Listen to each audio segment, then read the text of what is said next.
Nous sommes en juin, donc on peut tailler très bien les buis, bien sûr, mais sachant qu'on n'expédie pas les buis français normaux qui sont faits en pleine terre, en motte, à cette époque-là.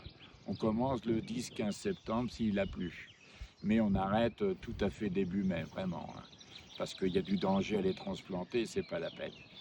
Il n'y a pas de buis authentique français qui soit fait en pot. C'est uniquement toutes ces variétés dont j'ai déjà parlé, qui sont des variétés à feuilles rondes. C'est de la culture intensive, ça correspond peut-être sur une terrasse, mais pas dans un jardin. Alors, je vous montre comment les tailler.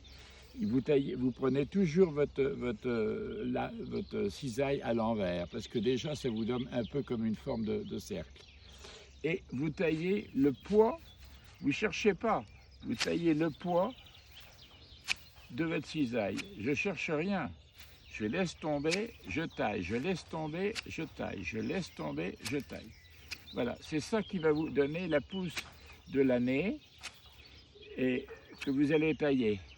Et quand vous pouvez, c'est mieux que ce soit votre corps qui bouge que vos bras. Vous êtes moins à l'aise comme ça. Donc c'est plutôt votre corps qui a bougé. Voilà. J'appuie et voilà. Alors, les boules, quand on dit une boule de buis, très honnêtement, pour être très chic, c'est pas très beau, la vraie boule ronde, ça ressemble un peu plutôt à un ballon dégonflé, vous voyez, c'est-à-dire que c'est plus à plat qu'un ballon parfaitement rond. Vous voyez, et donc je tourne autour, je tourne autour, je tourne autour, je tourne autour, voilà, je tourne autour.